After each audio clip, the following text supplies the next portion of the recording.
Ms. Sushma Rawat became the first Director of Explorations on January 1st, 2023. She was also the first on-site geologist in the early 1990s. With those first, she is one of the flag bearers of our series Uncharted Waters, which is looking at leadership and women in roles which are basically part of a non-traditional sector where men have mostly been operating and women have usually participated lesser. It's our honor to welcome you to Uncharted Waters. Ma'am, you began your career in 1989 as the first woman on-site geologist in the Cauvery Basin. Can you share some of your experiences, given that you joined a sector which is called a traditional hardship sector, or a sector where not all kinds of jobs are permitted for women? Namaskar, thank you for having me in this, as a part of the series on Uncharted Waters. It's an interesting concept that you've come up with, and I'm really thankful that I got an opportunity to put across some of my thoughts. Talking about hardship sectors, especially when I took up geology. And it wasn't only at this level, I would say, when I, came into ONGC. In fact, when I applied for my master's and got selected in 1984, I was told that I had to bring in my parents by the college, so that they give a consent that for the field, studies and all, I would be allowed to go, and I should not say no later on. On that condition only, then I would be admitted into my MSc Geology. So, of course, I was lucky to have my parents, both of them, very supportive, and it's not only that.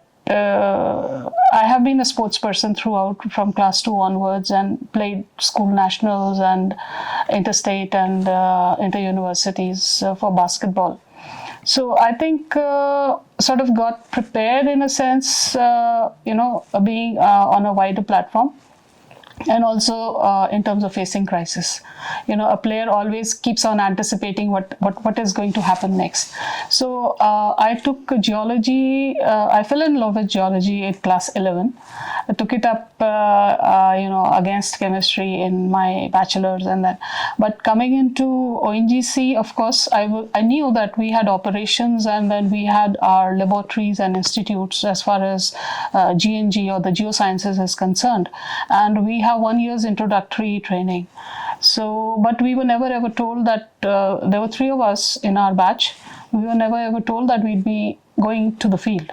It was only when I reported at Madras, now Chennai, to my regional director, and along with my batchmates, there were 4 of them, we were told that you'd be going to the well site. So, and the RD, Mr. Sudhakar, I'm still in touch with him. I happened to meet him after so many years, and just last year, and then I told him the story. So he said, yes, we've decided that we'll be sending all of you. So I said, me also? He said, yes, because I had been given my posting as interpretation in Madras itself, in one of the offices. So then we have this 14 days on-off concept for, hard duties. You work for 14 days and go 14 days off. And so I just asked him, I said, will I get 14 days on-off? He said, yes. I said, can I operate from my hometown? He said, anywhere in India. And I didn't ask anything further. So, and it never hit me that I was the first one saying yes. So it came to that, and I also assumed, or I think I was somewhere at the, I thought that all the arrangements would be there, so I need not worry. It was only later on that people started telling me, why did you opt? There is no facility there. You have to be out for 14 days in a place which is absolutely remote. And I said that thought never came to me, and I presume that since I am being sent there, appropriate arrangements would have been made for my safety. And I'm really thankful for the experience which I got from there, because having a first-hand knowledge, not only knowledge, I think the decisions which you have to make when you are doing operations, and you're analyzing the data, a lot of rock samples coming up. And we had a geoservices logging unit. So I think that was the first time I actually saw a computer 386 in my geoservices laboratory, and learning to talk over the radio. And I had wonderful teachers as my seniors over there. So I think it became sort of an adventure for me, and a great learning time also. Pam, the idea of hazardous work dates back to the Industrial Revolution, and when technology was very weak, both inside the factories and on sites, and also health services. But what do you think about this whole notion that there is hazardous work which is differently defined for men and women, given that now technology is advanced and most of the actual laborious work is not done by hand? So there is no need, in at least our opinion, of such distinctions. But what has your experience been, given you work in what is traditionally a hardship sector? Oil and gas sector till date comes under the Oil Mines Act, and whatever rules and regulations apply for for mining, they apply into the oil and gas sector. Having said that, whether it be mining or whether it be oil and gas exploration or production, there are certain SOPs and safety regulations which have to be followed. So I don't think there has to be a distinction between, what is applicable to women or what is applicable to men. It's like for everyone who's over there. So I think the gender thing shouldn't be a part of it. And for a human being, it is equally hazardous. And also, we have our HSE norms within the company itself, within ONGC also, which have to be followed by both of them. And if some place or some venue or some operation is hazardous to a male person, it's hazardous to women. So I think that shouldn't be the barrier for women. And most of the time, everybody is aware, and it is absolutely equally, or might be at sometimes hazardous to work in a laboratory, which has got, sometimes some fumes coming out. So it shouldn't become as sort of an obstacle for women taking up these areas. Only thing is, like I said, conducive environment has to be made available, and also the acceptability on part of the other members of the team. Might be you are not aware. I mean, as a woman, I was literally a tomboy, but then might be men are. So they become uncomfortable around you. But I think that kind of awareness has to be given both to men and women, so that every area becomes accessible to women professionals. So, ma'am, taking up on what you've just said, so what do you think about changing mindsets? Because what we've heard is that sometimes what happens is when women are being sent to the field, they actually get asked whether you would like to go to the field, rather than it being proposed as a standard job, that this is your job. And if you're uncomfortable, then you can speak up. But the whole idea that there is an ex ante no, and only when you propose your name, it will become a yes. What that leads to is, because there's already hesitation, it compounds it, and maybe it leads to lower participation than would have happened. How do you think, now that you are part of the leadership and you have come up in the system where some of these practices have been seen in other organizations or in this organization? So what do you think about that? I think one is the information in the sense of, telling people, and especially women, that this is doable by, either of the gender. The other thing is about sensitization when anyone gets inducted into any organization. Like supposing, for example, ONGC, we have this initial probation period. So I think that should be the time when the participants or the candidate should be sensitized that you can be sent in any of these fields. We have this specialization training as a part of our entire probationary. There are 3 or 4 phases of it. So I think saying that, it's not that you can say yes or no, but because you are qualified as a geologist or as a geophysicist or as a driller, you might be sent to these things. So I mean that they don't leave it on you. They just say that you can, you can be posted. So I think that kind of a consciousness as well as awareness, it doesn't come as a shock or as a choice. I mean, should I go or should I not? If you're posted, you're posted. And also, I think talking about the people in a professional manner, that this is going to help you in your later stage, in your career growth, in your might be if you're aspiring to go to a higher level. So all these experience of different aspects of the business that you are in, like oil and gas business or exploration and production, it's a part of it. So the more the exposure, I think, and more the experience, it will be beneficial and more rewarding, I think, in terms of returns for later date placements. Ma'am, as you mentioned that when you wanted to do a master's in geology, you had to bring your parents. Even today, the percentage of women who are taking on these specializations is low. And even if they do take on these specializations, the percentage of women who actually enter the field in such specializations is much lower. So what ideas would you like to propose when it comes to equal opportunity for women in every domain and in every role? And how do you think that we can make field work not a challenge, but a regular part of female labor force participation as well? Yes. So I think if you want to really make it an all participative and a level playing field for everyone, like again I said, one is sensitization, and the other thing I think is trying to provide same level of amenities also. Like why I think some of the people who get reluctant to get into operations or might be field is they really don't get an opportunity. There is a perception about safety in a different manner, like like for India, traveling during the night time for women, is it going to be safe or not safe? So that kind of a perception still persists.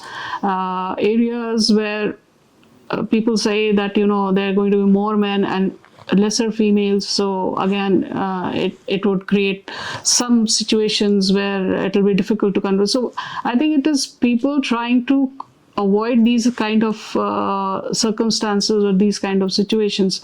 And another thing about operations is that if you talk about basic amenities, like we have these field workshops in which we go to the fields, especially in geology, other than the operational, where we study the rock strata and all that for might be 2 weeks or for 10 days. And there are, like washroom facilities for one. There are hardly any available. So sometimes I think on the part of women, it becomes sort of a hesitancy on their part whether such things are available or not. And a lot of areas they're not provided. So either you become bindas and you just say, okay, it doesn't matter, I'll take my. Sometimes some people are a little reluctant having. So I think the provision of basic amenities at such level, small things, but it does make a difference in the overall way it is projected. So I think this would help a lot, and definitely more and more interaction and talking about it. Like I recently was with a group of women leaders at a PSU meet. I think what we need to do, people who have come up, especially women at a higher level, we need to share our stories. This is what I said. We need to share our experience. How did I cope up with that? Or, at that time, see, when I got into, like I said, the first time computer, actually using it, might be we've seen the computer, but actually using it and putting in data and then taking out plots and all that I did for the first time in 1990. And at that time, there was no mobile phone. So, traveling, and it used to take me literally 2 days, 36 hours from Madras to Delhi by train. We didn't have, this flight facility provision up to E3. That is when you become a deputy superintendent. So you travel by train, second AC. And from Delhi to Dehradun would take me another, 8 to 10 hours by bus. So all that time you are not connected with anybody else. You're just on your own, right? You cannot tell, okay, yeah, I have started, or, I've reached there, or I've landed, or my ticket got confirmed. I traveled a lot of time when I had waitlisted ticket. Sometimes it got confirmed, sometimes I had to manage otherwise, or wait for a day or do something else. So, and at that time, Madras didn't have this ease of, communication. I only knew English or Hindi, and at a working level, like for the taxi driver or for the auto rickshaw or for fruit seller, they don't know English. I don't know Tamil. They can only converse in Tamil. So I became very good at sign languages and all that. So and when during travel. So in spite of that, if it could be done, and I think it's much more easier now. Ma'am, riding on what you just said, so now that we have the technology and we have a lot more facilities which are available, of course, it's much easier for our generation and the generation which is coming up to work in across sectors, to work in the field, to work in operations. So given that now that we have a different level of exposure as well, what our understanding and what we see speaking to young women is that the hesitation is probably not theirs, but the hesitation is more of a social norm which exists, which is saying that, oh, it's not safe or it's difficult to travel and things like that. And so obviously something you spoke about, that your experiences we need to share, and I hope we are able to do that through our initiatives. But also any other, now that you're in a leadership position, any other policy initiatives that you think would be ways in which we can basically break this whole notion that that travel or being in the field or facing certain hardships which come with the field, which come equally to both genders. Of course, there is certain challenges with women, but the whole idea, are there any initiatives that could be taken forward which you think would maybe change how we think about these as society? Yeah, when we talk of the entire presence of women leaders, in any sector for that matter. So I think I would put it into 2 or 3 different phases. One is the induction level. Induction level, most of the youngsters are, in high spirits, more adventurous, and I think they take it. It's only in the middle management level where a lot of decisions and a lot of priorities get developed. You have your career, you have your commitment to your assignment, then you have your own skill development, and all along with it, I mean, it is not because I am a woman that I should be given any reservation or any concession for it. I mean, on an individual level, I am otherwise. It is just because I am competent that I should be considered, But to develop that competency, I need to put in extra hard work. And then I have a home front coming up. I get married and then I have kids to bring up. And, traveling especially, and in operations, you have to be literally available 24/7. Okay, so the availability, not only on the phone, like it can be done nowadays, but availability to even go and interact, supposing it is a site, and in hazardous, like if you're talking about those areas, there might be some incident where you need to be there. I have seen it as a basin manager, somewhere there's a pipeline leakage or somewhere there is some boundary issue with the local stakeholders or something, you have to be there to solve it. And in case you start shirking that, might be there are people who say, okay, no, I don't want to do anything after my office hours. and especially with women, with the kids, I have a commitment to my family as well. So I have kids. So you need to, along with it, I think what I have been suggesting to all the youngsters who are with me, that you need to develop a support system around you. And I did most of my things because, of course, I had my father-in-law and my mother was also there. But then I had a lot of support system in which I just needed to ring for a lot of these, like plumbing or electrician. And then, of course, it costs a little more, but then that the work gets done. So these kind of decision, and especially in the middle level, because that is where you decide whether you will be going for the next level or not, whether you'd be able to take it or not. And then at the time, one is, the confidence which you have done, also the competency. It is equally important, and then you have to be at one with your other teammates. Otherwise, how long can others cover up for you, your absence or your this thing? But I think that is also part why women leaders need to, during that middle stage, they need to sort of start becoming superhumans. And doing that extra mile, to so that it becomes. And the thing I could do is, I know we've gone through this process, from a very low technology world to this high tech world of, Chat GPT. I don't even need to think what the answer could be, and but I need to make the passage for the ones who are coming after me more conducive, more developing, more accepting. And biases are there. It's not that biases die out when you grow up. I think it is the other way around. This is one of the people who actually left ONGC when she was a GM. She told me during the exit sort of a farewell party. She said, "This is the other way. You are accepted and with women to a certain level as a working hand, but the moment you start coming into a place where you would be saying something, there is a lot of reluctance to, actually accepting that. The biases are still there. And one is to be aware about the biases. You can't do anything about it, but then you have to try to prove that, you are worth wherever you have been placed. And it is the value addition and through your contribution to the team and to the assignments and to the organization that you have grown up. So, as a last question, given your vast experience at ONGC, any best practices that you think, when we think of India's policy perspective of women in the labor force, we could extend to a larger space? Any best practices that you would like to mention?